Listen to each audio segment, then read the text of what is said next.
कुंभपात मास्तर समुद्र डोळे बंद दीर्घ श्वास भरून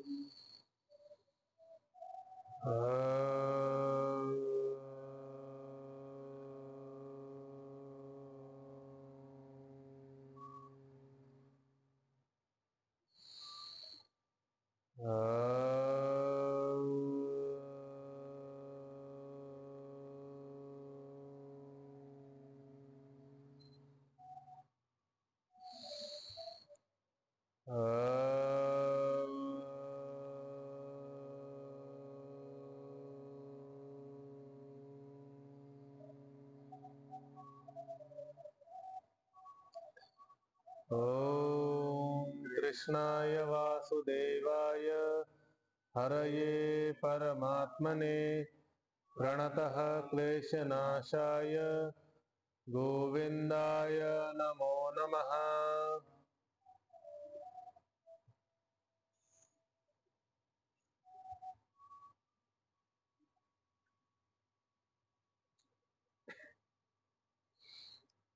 सुरुवातीपासून श्लोक उच्चारण।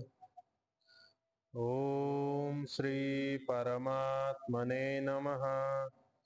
अथ द्वितीयोऽध्यायः। संजय उवाच तं तथा कृपयाविष्टम् अश्रुपूर्णाकुलेक्षणम् विषीदन्तम् इदं वाक्यम् उवाच मधुसूदनः। श्रीभगवानुवाच कुतस्त्वाकश्मलमिदं विषमे समुपस्थितम् अनार्यजुष्टम् अस्वर्ग्यम् अकीर्तिकरमर्जुन। क्लैब्यमास्मगमः पार्थ नैतत्त्वय्युपपद्यते। क्षुद्रं हृदय दौर्बल्यं त्यक्तोत्तिष्ठ परन्तप। अर्जुन उवाच कथं भीष्मम् अहं सङ्ख्ये द्रोणं च मधुसूदन। इषुभिः प्रतियोत्स्यामि पूजार्हा वरिसूदन। गुरून् हत्वा हि महानुभावान् श्रेयो भोक्तुं भैक्षमपीह लोके। हत्वार्थकामास्तु गुरूनिहैव भुञ्जीय भोगान् रुधिरप्रदिग्धान्।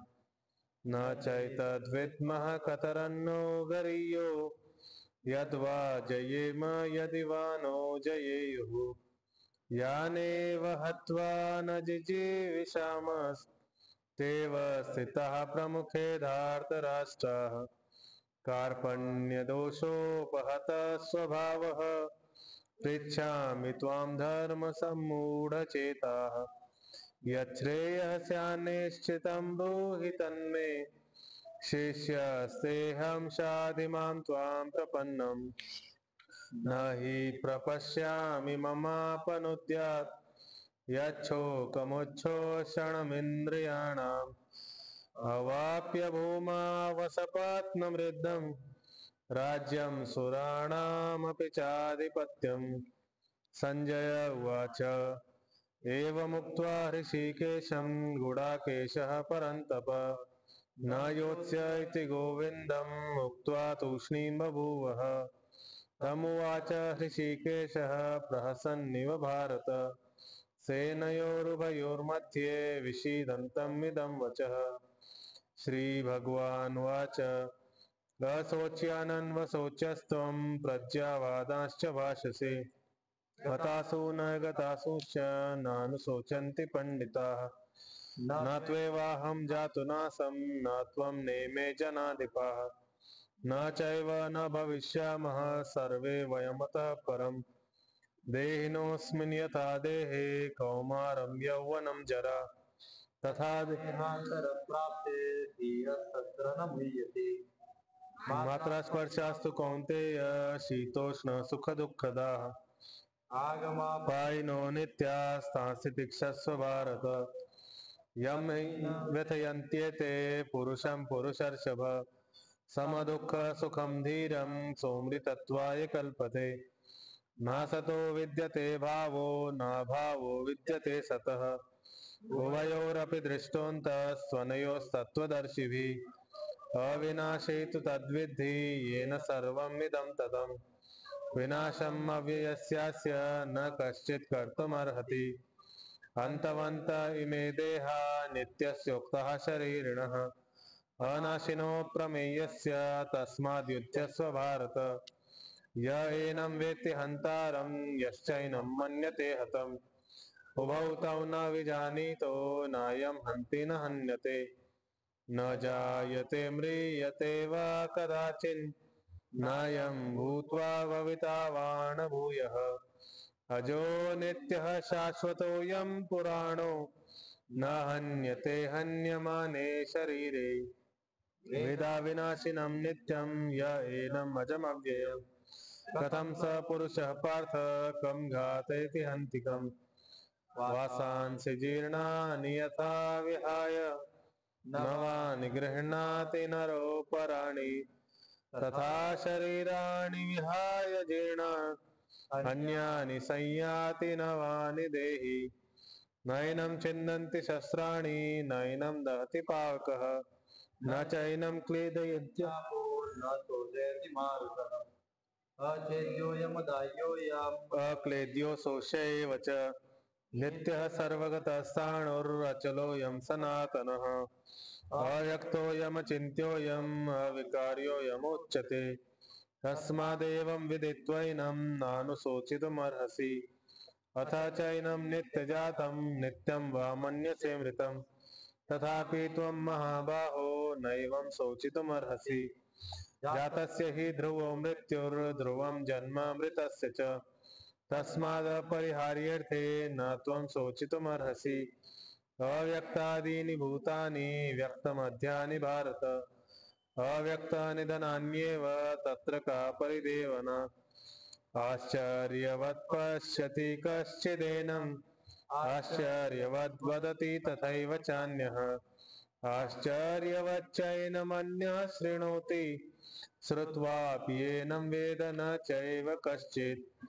देहि नित्यमवध्योऽयं देहे सर्वस्य भारत तस्मात् सर्वाणि भूतानि न त्वं शोचितुमर्हसि स्वधर्ममपि चावेक्ष्य न विकम्पितुमर्हसि धर्म्याधियुद्धात् श्रेयोऽन्यत् क्षत्रियस्य न विद्यते यदृच्छया चोपपन्नं स्वर्गद्वारम् अपावृतम् सुखिनः क्षत्रिया पार्थ लभन्ते युद्धमीदृशम् अथ चेत्त्वमिमं धर्म्यं सङ्ग्रामं न करिष्यसि तथा स्वधर्मं कीर्तिं च हित्वा पापम् अवाप्स्यसि अकीर्तिं चापि भूतानि कथयिष्यन्ति ते व्ययाम् सम्भावितस्य च कीर्तिर्मरणादतिरिच्यते भयाद्रणादुपरतं मन्स्यन्ते त्वां महारथाः येषां च त्वं बहुमतो भूत्वा यास्यसि लाघवम् अवाच्यवादांश्च बहून् वदिष्यन्ति तवाहिताः निन्दन्तस्तव सामर्थ्यं ततो दुःखतरं नु किम् हतो वा प्राप्स्यसि स्वर्गं जित्वा वा भोक्ष्यसे महीम् तत् कौन्तेय युद्धाकृतनिश्चयः सुखदुःखे समे कृत्वा लाभालाभौ जयाजयौ ततो युद्धाय युज्यस्व नैवं पापमवाप्स्यसि एषा ते विहिता साङ्ख्ये बुद्धिर्योगे त्विमां शृणु बुद्ध्या युक्तो यया पार्थ कर्मबन्धं प्रहास्यसि नेहाभिक्रमनाशोऽस्ति प्रत्यवायो न विद्यते स्वल्पमप्यस्य धर्मस्य त्रायते महतो भयात् व्यवसायात्मिका बुद्धिरेकेह कुरु नन्दन बहुशाखा ह्यनन्ताश्च बुद्धयो व्यवसायिनाम् यामिमां पुष्पितां वाचं प्रवदन्त्यविपश्चितः वेदवादरतः पार्थ नान्यदस्तीति वादिनः कामात्मानः स्वर्गपरा जन्मकर्मफलप्रदां क्रियाविशेषबहुलां भोगैश्वर्यगतिं प्रति भोगैश्वर्यप्रसक्तानां तयापहृतचेतसां व्यवसायात्मिका बुद्धिः समाधौ न विधीयते त्रैगुण्यविषया वेदा निस्त्रैगुण्यो भवार्जुन निर्द्वन्द्वो नित्यसत्त्वस्थो निर्योगक्षेम आत्मवान् यावनर्थ उदपाने सर्वतः सम्प्लुतोदके तावान् सर्वेषु वेदेषु ब्राह्मणस्य विजानतः कर्मण्येवाधिकारस्ते मा फलेषु कदाचन मा कर्मफलहेतुर्भूर्मा ते सङ्गोऽस्त्वकर्मणि योगस्स कर्माणि संगम त्यक्त्वा धनंजय सिद्ध्य सिद्ध्यो समो भूत्वा समत्वं योग उच्यते दूरेण ह्यवरं कर्म बुद्धियोगा धनंजय बुद्धौ शरणमन्विच्छ कृपणाः फलहेतवः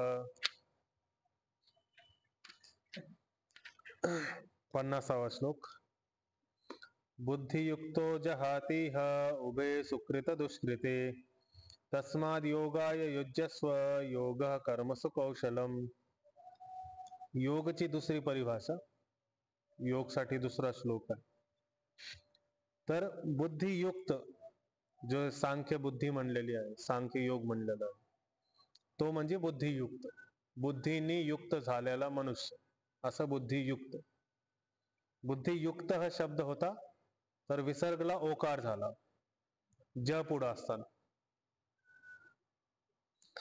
तर जो बुद्धियुक्त होऊन जातो ज्याची बुद्धी निश्चयात्मक होऊन जाते एक स्थिर होऊन जाते जहाती जहाती म्हणजे त्याग करणे इह इह म्हणजे ह्या संसारामध्ये तो जहाती त्याग करतो कशाचा त्याग करतो उभे सुकृत दुष्कृते उभे म्हणजे दोन्ही पण दोन दोन काय सुकृत सुकृत म्हणजे सुकर्म चांगले कर्म दुष्कर्म बुरे कर्म तर हे दोन्ही पण द्विवचन मध्ये आहे उभे शब्द द्विवचन मध्ये सदैव असतो सदा असतो आणि सुकृत आणि दुष्कृत दोन शब्द असल्यामुळं इथं द्विवचन आलाय तर सुकृत म्हणजे सुकर्म दुष्कृत म्हणजे दुष्कर्म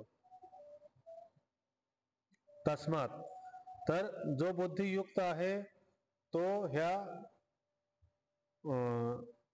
तो जहाती तो ह्या सुकृतांना आणि दुष्कृतांना सुकर्मला आणि दुष्कर्मला त्यागून देतो त्यामुळं अर्जुनाला उपदेश देत आहेत की त्यामुळं तस्मात तस्मात म्हणजे त्या कारणामुळं योगाय योगसाठी योग करने के लिए युजस्व तयार होऊन जा योग करण्यासाठी तयार हो असं युजस्व हा पण एक कमांड आहे ऑर्डर आहे की योग करण्यासाठी तयार हो आणि योग काय आहे योग हा कर्ता आहे योग काय आहे योग काय आहे कर्मसु कर्मामध्ये सप्तमी विभक्ती अधिकरण म्हणजे कर्मामध्ये कर्माच्या विषयामध्ये असा अर्थ कौशलम कुशलता कर्माच्या विषयांमध्ये जी कुशलता आहे कुशलतापूर्वक कर्म करणे हीच योग आहे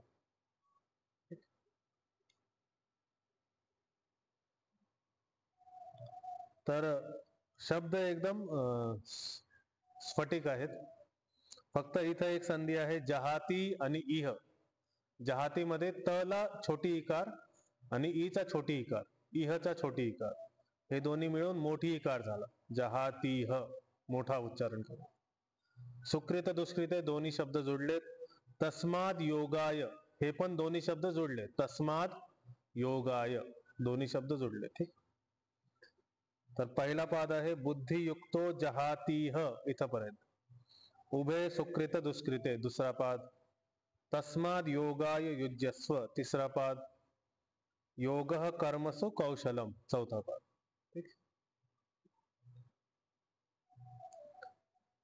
बुद्धियुक्तो जहातीह बुद्धियुक्तो जहातीह उभे सुकृत दुष्कृते उभे सुकृत दुष्कृते तस्माद् योगाय युज्यस्व तस्माद् योगाय युज्यस्व योगः कर्मसु कौशलम योगः कर्मसु कौशलम सगळे सोबत बुद्धियुक्तो जहातीह उभे सुकृत दुष्कृते तस्माद् योगाय युज्यस्व योगः कर्मसु कौशलम बुद्धियुक्तो जहातीह उभे सुकृत दुष्कृते तस्माद् योगाय युज्यस्व योगः कर्मसु कौशलम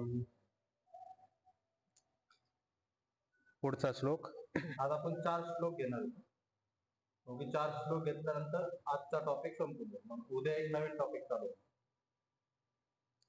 कर्मजं बुद्धियुक्ता हि फलं त्यक्त्वा मनीषिणः जन्मबंध विनिर्मुक्ताः पदं गच्छन्त्यनामयम् कर्मजम कर्मपासून उत्पन्न झालेला कर्मपासून उत्पन्न होतो फल ठीक आहे. तर कर्मजम आणि फलम त्यक्त्वा हा दोन्ही शब्द जोडतात एकामेकासोबत. तर कर्म पासून उत्पन्न झालेला जो फल आहे तो कोण त्याग करतो? बुद्धियुक्त असलेला मनुष्य, बुद्धीपासून युक्त असलेला मनुष्य, बुद्धियुक्ता.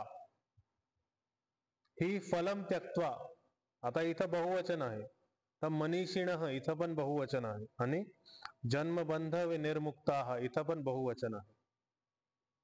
ठीक आहे. तर बुद्धियुक्ता म्हणजे एकाला म्हणण्यासाठी पण बहुवचन प्रयोग केलेला आहे. एक पुरुषाला म्हणण्यासाठी पण बहुवचन प्रयोग केलेला आहे. आदर देण्यासाठी. आपण जो श्रेष्ठ व्यक्ती असतो त्यांना आदर देण्यासाठी आपण बहुवचनामध्ये बात करत असतो, त्यामुळं इथं बहुवचन म्हणलेलं आहे. तर बुद्धियुक्ता, जो बुद्धीने युक्त झालेला आहे तो कर्मापासून उत्पन्न झालेल्या फलांना त्याग करून, फलम त्यक्त्वा, ही म्हणजे निश्चित प्रकारे, ही निश्चित प्रकारे फलम, फलांना त्यागून, त्यक्त्वा त्याग करून, मनीषिणः, मनीषिणःचा अर्थ असा असतो की मनाला जिंकणारा, मनसः ईशः, मनाचा ईश, ईश म्हणजे जिंकणं, आणि ईश म्हणजे ऐश्वर्य पण, ईश म्हणजे जिंकणं पण, तर इथं जिंकणं अर्थ आहे. तर मनीषिणः जिंकणं, जो मनाला जिंकतो तो मनीषिणः, खूप बुद्धिमान पुरुष, खूप डोकं असलेला, खूप विवेकी पुरुष, तो मनीषिणः होतो, मनापासून जिंकून जातो, सगळ्या विषयांपासून जिंकून जातो. आणि जन्मबंध, जन्म मृत्यूच्या बंधनापासून, जन्म ही बंधन आहे असा, आणि त्यापासून विनिर्मुक्ता, वि उपसर्ग आहे, नि उपसर्ग आहे, विनिर्मुक्ता, वि म्हणजे विशेष प्रकारे, निश्चित प्रकारे मुक्त झालेला आहे जन्मबंधच्या, जन्म मरणच्या बंधनापासून जो व्यक्ती, आणि तो अनायास, तो पदम गच्छन्ति, त्या पदला प्राप्त होतो, त्या पदला जातो. पदम गच्छन्ति हा पण बहुवचनची क्रिया आहे, गच्छन्ति. अनामयम, अनामयम म्हणजे अनायास, अनायास म्हणजे बिना बाधाच्या, की जसं आपण कुणाला तर बघत असतो एकदम सहजपणे तो काम करतोय आणि आपल्याला वाटतंय की हे खूप कठीण आहे, तर त्यासाठी कठीण जरी असलं पण तो सहजपणे करून टाकतो, त्यासाठी तो कठीण नाही. तसंच जो बुद्धियुक्त होतो, जो कर्मबंधनांना त्यागून जातो, जो मनीषी होतो तो जन्मबंधपासून विनिर्मुक्त होऊन जातो, आणि त्यासाठी, त्या व्यक्तीसाठी पदम, जो परमपद प्राप्ती आहे ती अनायासच होऊन जाते, ती सहजपणे होऊन जाते. आपल्याला काही म्हणजे त्याला काही मेहनत लागतच नाही असं.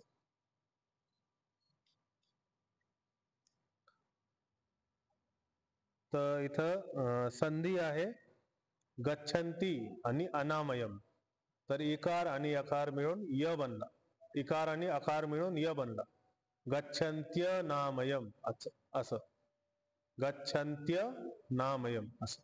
ठीक. बाकी सगळे शब्द एकदम स्पष्ट आहेत.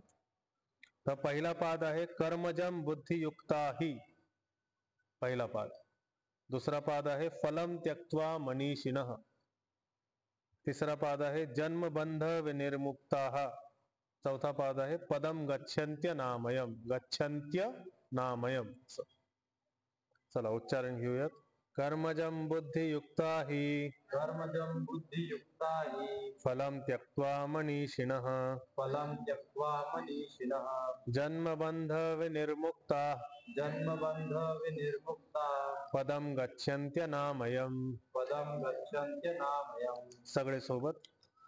कर्मजम बुद्धियुक्ता ही, फलम त्यक्त्वा मनीषिणः, जन्मबंध विनिर्मुक्ताः, पदम गच्छन्त्य नामयम. कर्मजम बुद्धियुक्ता ही, फलम त्यक्त्वा मनीषिणः, जन्मबंध विनिर्मुक्ताः, पदम गच्छन्त्य नामयम. पुढचा श्लोक.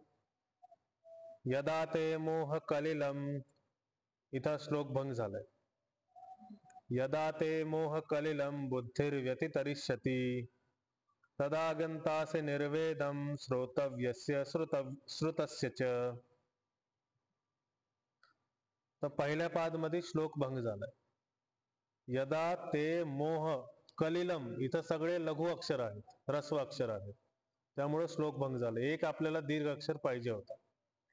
मोहच्या नंतर ह च्या नंतर क जो आपल्याला दीर्घ पाहिजे होता, पण तो दीर्घ नाही भेटला, त्यामुळं श्लोक भंग झालाय. त्यामुळे ह्याचं उच्चारण करताना मॅनेज करून घ्यायचं. बुद्धिर्व्यतितरिष्यति. तर यदा, यदा म्हणजे यस्मिन समये, ज्या काले, जिस काल में, ठीक आहे, ज्या समयमध्ये, ते तुझं, ते म्हणजे तुझं, मोह कलिलम, मोह प्रकारचा जो दलदल आहे, मोहरूपचा जो दलदल आहे, कलिलम, कलिलम म्हणजे दलदल, मोहरूप असा दलदल. बुद्धिर्व्यतितरिष्यति, तुझी बुद्धी जेव्हा मोहरूप कलिलापासून व्यतितरिष्यति, पार करून जाईल. ठीक आहे, जसं आपण नावेने एक डेस्टिनेशन पासून दुसऱ्या डेस्टिनेशन पर्यंत पोहोचतो, तसं व्यतितरिष्यति. तरिष्यति म्हणजे अर्थ असतो तैरणा, पण इथं अर्थ आहे तारणा, बुद्धीला तारणं.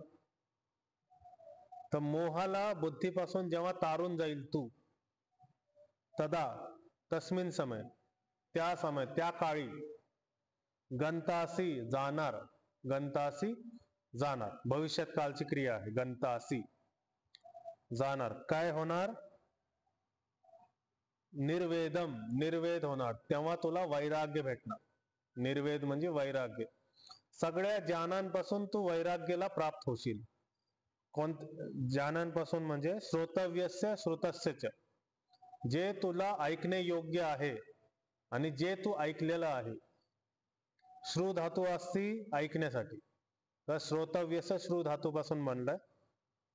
तर श्रोतव्यस्य जे ऐकणे योग्य आहे, म्हणजे जे ज्ञान अजून तुला घ्यायचं असेल, किंवा जे ज्ञान तू पहिलं घेतलं आहे, त्या ज्ञानापासून तू वैराग्य प्राप्त करशील. म्हणजे त्या ज्ञानाची इच्छा किंवा ज्ञान ग्रहण करण्याची इच्छा अजून तुझ्या ह्याच्यामध्ये संपून जाणार,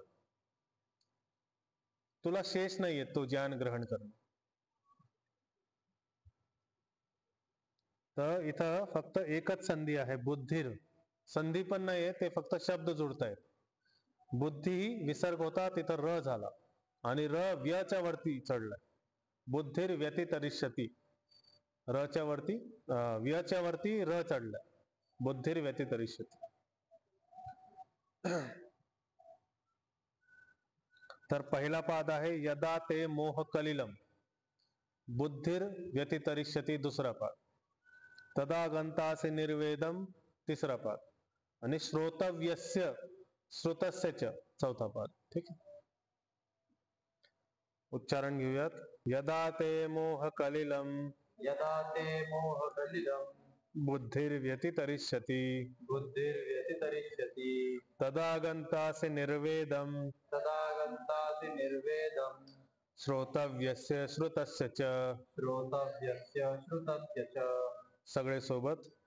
यदा ते मोह कलिलम बुद्धिर्व्यतितरिष्यति, तदा गंतासि निर्वेदम, श्रोतव्यस्य श्रुतस्य च. यदा ते मोह कलिलम बुद्धिर्व्यतितरिष्यति, तदा गंतासि निर्वेदम, श्रोतव्यस्य श्रुतस्य च. पुढचा श्लोक. श्रुती विप्रतिपन्ना ते यदा स्थास्यते निश्चला, समाधावचला बुद्धिस तदा योगम अवाप्स्यसि. श्रुती, श्रुती म्हणजे जे पण वेदशास्त्र आहेत त्यांना आपण श्रुती म्हणतो. जे पहिली अशी परंपरा होती की वेदशास्त्रांना ऐकूनच वेद पाठ व्हायचे, पण नंतरून लिहिले गेले आणि नंतरून पाठ करण्याची पद्धत पण बघून व्हायला लागली. पहिले फक्त ऐकून व्हायची, एकच इंद्रिय काम करायची, डोळे बंदच असायचे. तर त्यामुळे त्याला श्रुती म्हणलंय, वेदांना श्रुती म्हणलंय. तर श्रुती विप्रतिपन्ना, अनेको प्रकारचे श्रुतींमध्ये म्हणजे कधी कधी एक मंत्राला पण आपण श्रुती म्हणतो आणि कधी कधी पूर्ण वेदाला पण आपण श्रुती म्हणतो. तर अनेको मंत्रांमध्ये, वेदामध्ये भरपूर मंत्र आहेत. ठीक आहे, चारी वेदांमध्ये लगभग 20,000 मंत्र आहेत. तर श्रुती विप्रतिपन्न अलग अलग मंत्रांमध्ये, वेगळे वेगळे मंत्रांमध्ये जे वेगळे वेगळे प्रकाराने जे लौकिक ज्ञान दिलेलं आहे किंवा आध्यात्मिक ज्ञान दिलेलं आहे किंवा मानसिक ज्ञान दिलेलं आहे, शारीरिक ज्ञान दिलेलं आहे, ते जेव्हा स्थास्यती, जेव्हा तुझ्यामध्ये ते ते शब्द आहेत, ते म्हणजे तुझ्यामध्ये, तदा यदा, यदा म्हणजे जेव्हा, जिस काल में, जिस समय, स्थास्यती स्थिर होतील. स्थास्यती स्था धातू आहे. ठीक आहे, स्था धातू बसणे अर्थमध्ये असते, पण इथं स्था धातूचा अर्थ आहे स्थिर होणे. ठीक आहे, बसतो म्हणजे स्थिर होतो आपण, त्याच्यामुळे स्था धातूचा अर्थ आहे जेव्हा तुझ्या बुद्धीमध्ये ही जे नाना प्रकारचे ज्ञान आहेत ते जेव्हा स्थिर होतील आणि निश्चला, निश्चला म्हणजे निश्चित प्रकारे तुझ्या बिना विक्षेप रहित होतील.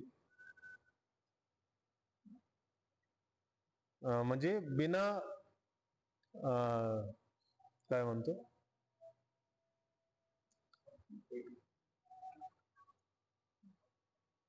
बिना ह्याचे, बिना डिस्टर्बन्सचे, कन्फ्युजन, बिना डिस्टर्बन्सचे जेव्हा एक स्थिर होते तेव्हा समाधी लागेल. समाधीमध्ये अचल बुद्धी होईल तुझी. समाधौ अचला बुद्धी. आणि जेव्हा समाधीमध्ये तुझी बुद्धी अचल एकदम स्थिर राहील, एक नजरेने एकाग्रपूर्वक राहील, तदा, तेव्हा योगाला प्राप्त करशील. तेव्हा तदा योगम अवाप्स्यसी. अवाप्स्यसी म्हणजे प्राप्त करशील, भविष्यात कालची क्रिया, प्राप्त करशील.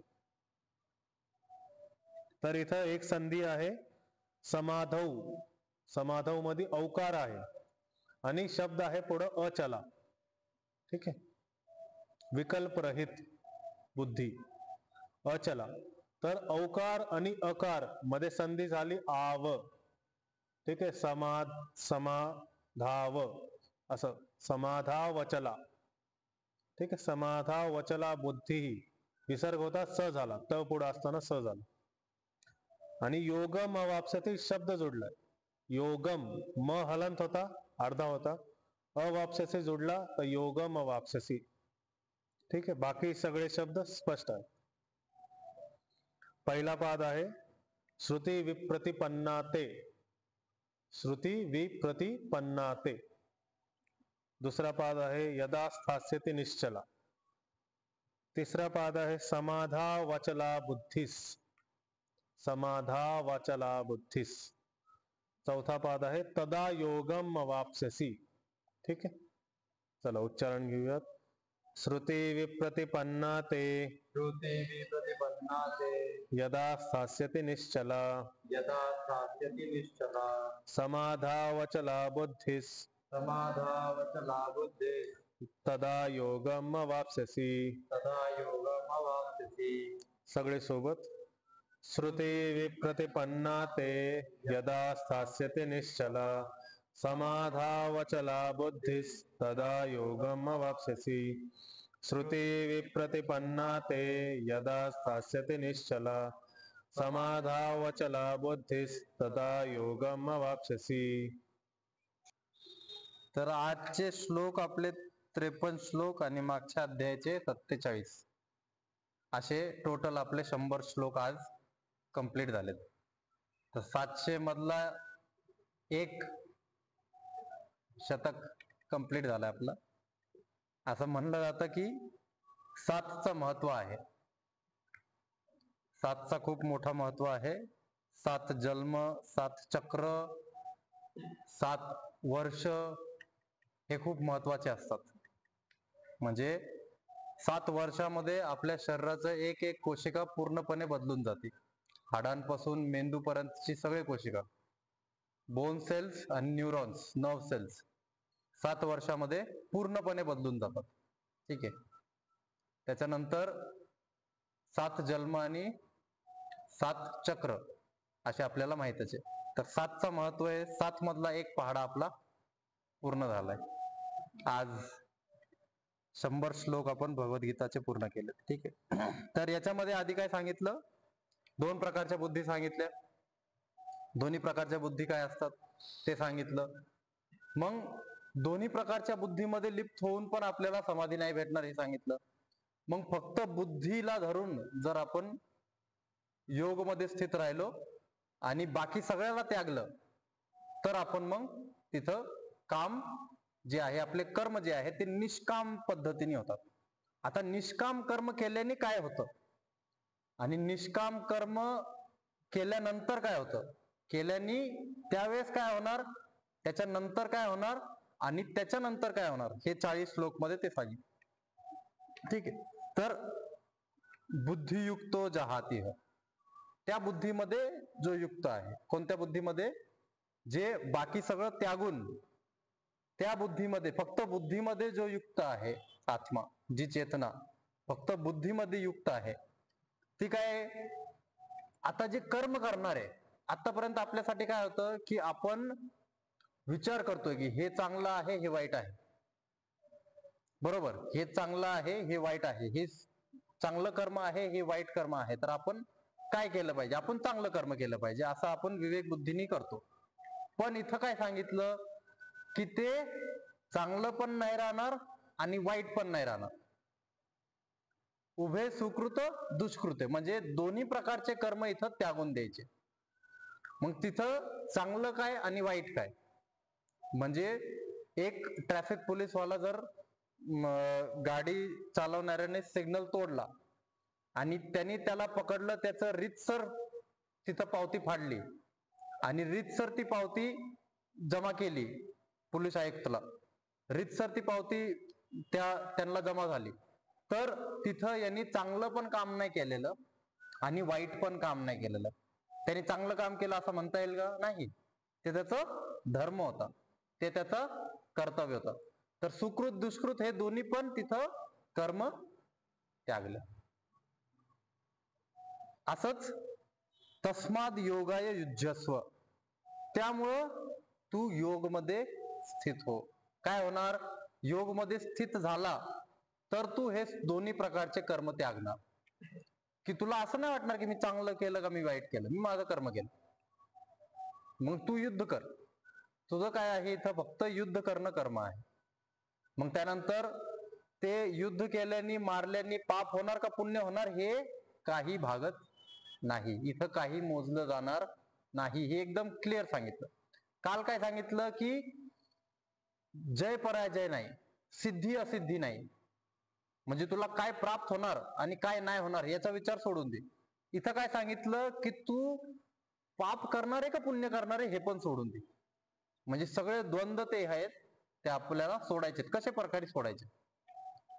तर इथं सांगितलं की तुला पाप पण नाही लागणार. तू असं नको विचार करू की तू यांना मारलं तर तुला पुण्य भेटेल. नाही, पुण्य पण नाही भेटणार आणि पापही नाही भेटणार. तस्माद योगाय युज्यस्व, त्याच्यामुळं तू योग मध्ये स्थित होऊन, का की योग जे आहे ही जी मी सांगितलं आता, ही काय आहे? कर्म मध्ये कुशलता आणणारी गोष्ट आहे. यांनीच कर्म मध्ये, आता त्या पोलीसवाल्याच्या कर्म मध्ये कुशलता आली, स्किलफुल झाला तो. जे त्याला सांगितलं होतं, जे त्याचा धर्म होता, तो धर्म त्यांनी न पाप न पुण्य पाहता केला, तर ती कर्म मध्ये कुशलता आहे.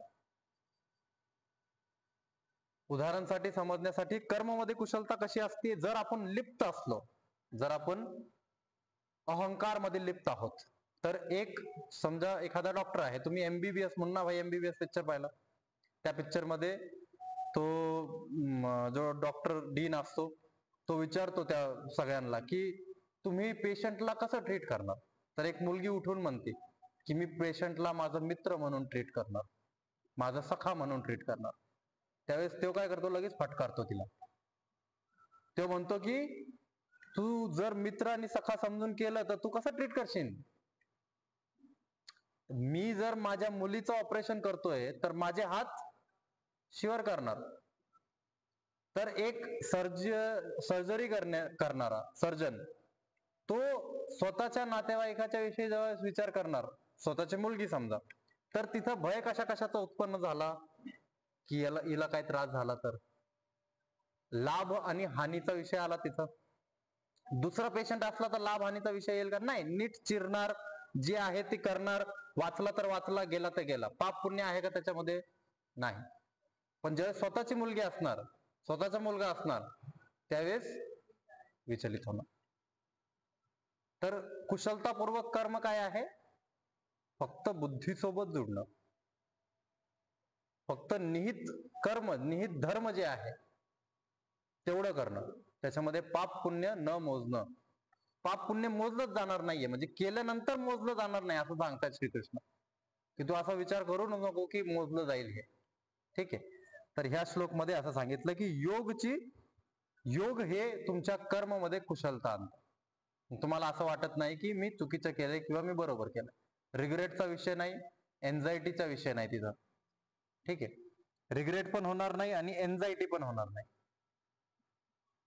त्यानंतर कर्मजम बुद्धियुक्ता ही फलम त्यक्त्वा मनीषिणा. हे कर्मचे, आता हे कर्म झालं, कर्म तर तू केलं, ठीक आहे. आता हे कर्मच्या फलाच्या विषयी सांगतात. काय सांगतात? की बुद्धियुक्त जे कर्म केलेले आहेत ते कर्मचे फल पण त्याग होऊन जातो. जरी त्या पोलीसवाल्याला तिथं अवॉर्ड भेटला की तू चांगलं काम केलंय, तरी त्या अवॉर्डचं त्याला अट्रॅक्शन नाही राहत. तो कोण आहे? तो मनीषीनं आहे, म्हणजे तो मनाला जिंकणारा आहे. जर अवॉर्ड साठी असं करत असेल तर, जर तो पावती फाडतोय आणि एकदम रितसर काम करतोय पण कशासाठी? अवॉर्ड साठी, तर तो मनीषीनं होणार का? नाही होणार. तर तो काय होणार? तो एकदम साधा माणूस असणार, म्हणजे तो लिप्त होणार. पुढे सांगितलं की जन्मबंधन मध्ये लिप्त होणार तो. जन्मबंधन पासून मुक्त जर व्हायचंय तर हे करताना, हे कर्म झाल्यानंतर जे फल आपल्याला भेटणार त्याचा पण त्याग करायचा. त्याचा पण त्याग केला तरच तुम्ही परत ते कर्म चांगल्या पद्धतीने करू शकता. नाहीतर दुसऱ्या वेळेस काय होईल?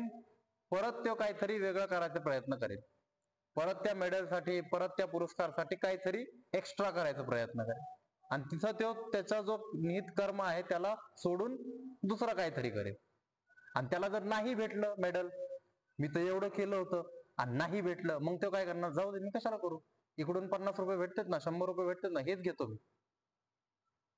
मग ते तर फलचं त्याग नाही केला, त्याच्यामुळं त्यांनी इथं त्याचा धर्म बदलला, इथं तो अधर्म झाला. ठीक आहे. तर जन्मबंध विनिर्मुक्त, जन्मबंधन मधून मुक्त होतो. कोण मुक्त होतो? जो फलाचा पण त्याग करतो. कर्म करतोय, कर्म करताना पाप पुण्य लागत नाही, पाप पुण्य नाही लागत हे बरोबर आहे, पण ते कर्म केल्याचं फल तर त्याला भेटणार. तो तर कर्मफल सिद्धांत आहे, फल तर त्याला भेटणार. मग फल भेटल्यानंतर त्या फलचा त्याग, त्याग म्हणजे सोडून देणं नाही. त्याग म्हणजे मला मेडल भेटलं, मी सोडून दिलं, परत दिलं, असं नाही. असा त्याग नाही येतो. तो मेडलला मी अहंकारासोबत जोडलं नाही, हा त्याग आहे. की हा माझा मेडल आहे, ही मी आहे, मी केलंय, ही गोष्ट जर आली तर मग तो बंधन मध्ये फसणार, जन्मबंधन मध्ये. आणि नाही आली तर मुक्त होणार. त्याला मुनी सांगितले, मनीषीनं सांगितलं. आणि मुक्त झाल्यानंतर काय होणार? त्यामधून मुक्त झाल्यानंतर पदम गच्छन्त्य, इझिली तो परमात्मा मध्ये लीन होणार. इझिली तो परमात्मा मध्ये लीन होऊन जाणार. आत्मा ही इझिली होऊन जाणार. म्हणजे त्याला काय करायची गरज आहे का? तुम्ही पहा ना, फल जे भेटलं भेटलं, झालं झालं, नाही भेटलं नाही भेटलं, झालं झालं. कर्म करतोय तिथं पण पाप आहे का पुण्य आहे याच्याशी मतलब नाही. फल भेटलं त्याचं पण भेटलं नाही भेटलं नाही भेटलं मतलब नाही. तर बंधन मध्ये गुंतणार का? नाही गुंतणार. आणि नाही गुंतलं तर शांत राहणार, चिल राहणार, निवांत राहणार, मस्त राहणार. तर तसा राहिला तर मग काय होणार? की तो परमात्माला भेटणार. परमात्मामध्ये लीन होणार आणि इझिली लीन होणार. म्हणजे काही त्याच्यामध्ये एफर्ट्स नाहीयेत, एफर्टलेस लीन होणार तो त्याच्यामध्ये. आपल्याला वाटतं खूप अवघड काम आहे, पण किती सोपं सांगितलंय. तर त्याच्यानंतरचा श्लोक 52वा श्लोक, यदा ते मोहकल्लम. यदा जर तो, आता मी जसं सांगितलंय की तो जर विचार करतोय मोहकल्लम, म्हणजे तो जर त्यामध्ये मोहित झाला. आपण सुरुवातीला असं म्हणतो भेटलं नाही भेटलं, पण जसं भेटतं मग आपण थोडस अरे माझं आहे, मी केलं, थोडं येतं. आणि ते आल्यानंतर मग काय होतं, आपण आता अजून प्रयत्न अजून करू. मग हे काय, मोहाच्या दलदल मध्ये आपण गुंततोय असं सांगितलं इथं. एक स्टेप सांगतायत की जर फलचा त्याग केला, कर्म केलं, सगळं केलं, तर तू परमात्मामध्ये लीन होणार, हे आहे. पण एक सिच्युएशन झाल्यानंतर, यदा जेव्हा तू काय होणार की मोह मध्ये जर दलदल मध्ये गुंतला, तर नेक्स्ट टाइम फल भेटल्यानंतर दुसऱ्या वेळेस फल भेटताना तुला वाटलं की याच्यापेक्षा थोडस मोठं भेटलं पाहिजे, याच्यापेक्षा थोडस चांगलं भेटलं पाहिजे, तर तिथं तू मोह मध्ये ग्रसित झाला, मोहाच्या दलदल मध्ये गुंतला, तू अडकला. तू आणि अडकला तर काय होणार, बुद्धीर तो त्या बुद्धीपासून तरणार नाही. बुद्धीपासून तरुण आपल्याला ही आत्मा आहे, ही बुद्धी आहे, ही परमात्मा आहे. बुद्धीपासून तरुण आपल्याला परमात्मामध्ये लीन व्हायचंय. तर तो काय होणार, बुद्धीमध्ये तरणारच नाही, त्याला पारच नाही करू शकणार. ठीक आहे, तर परमात्मामध्ये तिथे तो लीन होणार नाही.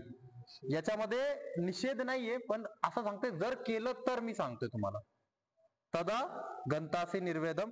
आणि जर नाही झालं तर मोह आलाच नाही तर मोहाच्या दलदलामध्ये फसलाच नाही. मग काय होणार, तो गंतासी निर्वेदम.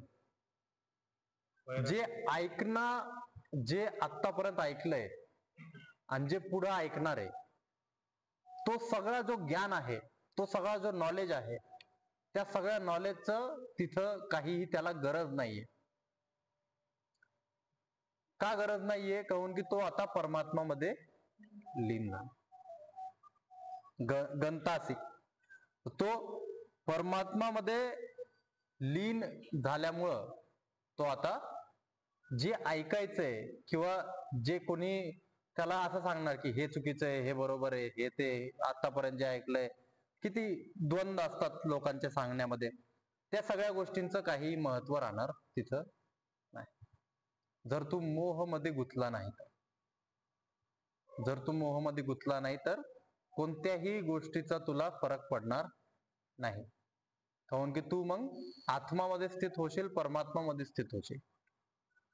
मग तुला आपोआप समजणार की मला फक्त हे करायचंय, याच्यामध्ये पाप काय पुण्य काय मला फरक पडत नाही, फल आलं मला काय फरक पडत नाही, त्याचा फल मध्ये मी मोहित पण होत नाही, मला काय फरक पडत नाहीये. तर कोण काय बोललं आणि कोण नाही बोललं मला काय फरक पडतोय, मी माझं कर्म करत राहणार. माझं जे धर्म आहे, माझा जे स्वभाव आहे, माझे जे नियम आहेत, ते नियमांचं मी पालन करत राहणार. मग जे सांगायचंय, जे ऐकायचंय, जे आतापर्यंत ऐकलं आणि जे पुढे ऐकायचंय, हे सगळं माझ्यासाठी काहीही अर्थाचं नसणार. ठीक. त्यानंतर 53व्या श्लोक मध्ये श्रुती विप्रतिपन्नाते, म्हणजे आतापर्यंत जे पण, ही श्रुती म्हणजे दोन प्रकारचे असतात. आता शास्त्रामध्ये आपल्या ग्रंथांमध्ये दोन प्रकार आहेत, एक श्रुती आहे, एक स्मृती आहे. स्मृती म्हणजे रामायण महाभारत हिस्ट्री, आणि श्रुती म्हणजे सगळं ज्ञान. ठीक आहे, वेद मधून उपवेद, वेद मधून उपनिषद, उपनिषदांमधून दर्शनशास्त्र, आणि दर्शनशास्त्रांचा सगळा सार, उपनिषदांचा सगळा सार भगवद्गीता आहे. तर हे सगळं कशामध्ये मोजलं जाणार, हे सगळं श्रुतीमध्ये मोजलं जाणार. आणि भगवद्गीता ही स्मृतीमध्ये पण आता येतं, कमून की ते महाभारतचा एक खंड पण आहे. त्याच्यामुळं महाभारत आणि रामायण हे स्मृती आहे, आणि सगळं वेद ज्ञान हा श्रुती आहे. तर श्रुती वे प्रतिपन्नाते वैदिक ज्ञान के कर्म फलों से प्रभावित हुए बिना. वैदिक ज्ञान जे पण आहे वेद मध्ये मी तुम्हाला सांगितलं सगळ्या प्रकारचं ज्ञान आहे. त्याच्यामध्ये उपवेद मध्ये आयुर्वेद आहे, कोणत्या झाडाने काय होतं, कोणत्या फळाने काय होतं, कोणत्या वनस्पतीने काय होतं, हे सगळं कशामध्ये आहे, आयुर्वेदामध्ये आहे. धनुर्वेदामध्ये सगळे शास्त्रांचं नॉलेज आहे, शस्त्रांचा, सगळे प्रकारचे शस्त्र त्याच्यामध्ये, ऍटम बॉम्ब पासून सगळे सगळे काही काही असे शस्त्र आहेत ज्याच्यामधून सोडलं की डायरेक्ट पाणी वर्षा होणार, असे शस्त्र आहेत ज्याच्यात सोडले की साप निघणार. ठीक आहे, तर यांचा सगळ्यांचा पण त्याच्यामध्ये अभ्यास आहे. ठीक आहे, त्या प्रकारचे असायचे आधीच्या काळामध्ये. ठीक आहे, तर असे प्रकारचे सगळं नॉलेज. धनुर्वेद. अथर्ववेद मध्ये अर्थवेद आहे, उपवेद, ज्यामध्ये सगळं आर्थिक व्यवस्था कशी सांभाळायची, जो पैसा आहे, जो अर्थव्यवस्था आहे ती कशी सांभाळायची हे सगळं सांगितलंय. असंच सोमवेदचं आहे गांधर्व वेद, त्याच्यामध्ये गायन, कला, डान्स, नृत्य आणि गायन याच्याविषयी सगळे नॉलेज आहे की कसं करायला पाहिजे, कोणत्या प्रकारे केल्याने काय काय फायदा होतो आपल्याला. तर असं सगळ्या प्रकारचं नॉलेज इथं काय असणार, काही तुझ्यासाठी त्याचं प्रभावित नाही होणार, त्याचा प्रभाव काही पडणार नाही. या सगळ्या नॉलेजचा तुझ्यावर काही प्रभाव पडणार नाही. कधी नाही पडणार, ज्यावेळेस तू आत्मामध्ये स्थित होणार, आत्माच्या द्वारे, बुद्धीच्या द्वारे आत्मा परमात्मा मध्ये स्थित होणार. यदा स्थास्यति निश्चला. निश्चला म्हणजे अचल, जो चलत नाहीये, विचलित नाही होते, कन्फ्युजन नाहीये, इकडं तिकडं हे ते. निश्चला स्थिर, स्थास्यति स्थिर, थांबतो, निश्चला न हालता थांबतो. थांबतो पण तेच मतलब आहे, न हालता थांबणं म्हणजे अजून त्याला स्पेसिफाय केलं. ठीक आहे, समाधावचला बुद्धिस्तदा योगम अवाप्स्यसी. तेव्हा तू योग मध्ये पूर्णपणे आत्मसाक्षात्कारला स्थित होतो, आत्मसाक्षात्कार तुला तिथं प्राप्त होतो. ठीक आहे, इथं एक टॉपिक आपला संपतोय. कोणता टॉपिक संपतोय की बुद्धीचे काय काय फॅक्टर्स आहेत आपण समजलो, बुद्धी सोबत आपण काय काय करू शकतो. ठीक आहे, बुद्धीने कर्म कसे करायचे आणि बुद्धीने कर्म केल्याने योग कसं स्थित होतं, योगने स्थित झाल्यावर आत्मामध्ये कसं स्थित होतो, पाप पुण्य द्वंद्वांना कसं सोडतो, हे सगळं आतापर्यंत सांगितलं. याच्या पुढं अर्जुन अजून थोडासा क्युरियस होऊन प्रश्न विचारतो की स्थित प्रज्ञस्य का भाषा, म्हणजे ह्या बुद्धीला स्थिर करण्यासाठी मी काय केलं पाहिजे. मग पुढे याच्याविषयी पण सांगतात की बुद्धीला स्थिर करण्यासाठी काय केलं पाहिजे. द्वंद्वांना सोडलं पाहिजे हे तर आहेच, सगळ्या गोष्टी आहेत, पण अजून डिटेल मध्ये पुढच्या उद्याच्या श्लोक मध्ये आपल्याला समजेल. आजच्या श्लोक मध्ये काही प्रश्न असतील तर विचारा. हे ज्ञान एवढं डीप मध्ये आहे, म्हणजे शब्द पण असे आपल्याला वाटते सोपे, पण हे शब्द पण असे डीप आहेत. तेव्हा तुम्ही चिंतन करता की मरुस्तवर माणूस कामनाला, त्या विषयांना, मनाच्या विषयांना सोडतच नाही. आपण आपल्या आजोबांना बघा, तर ते पण आहे त्या संसाराच्या गुंतागुंतीमध्ये आहे, तर त्यांना पण ते कळत नाही, ते आपण आता शिकू राहिलो. हे नॉलेज एक्सपिरियन्स बेसिस वरती कधी आपल्या शरीरामध्ये, आपल्या मनामध्ये उतरेल, त्यासाठी पण तुम्हाला चिंतन खूप करावं. कमरपाठ मान सरळ, दीर्घ श्वास भरून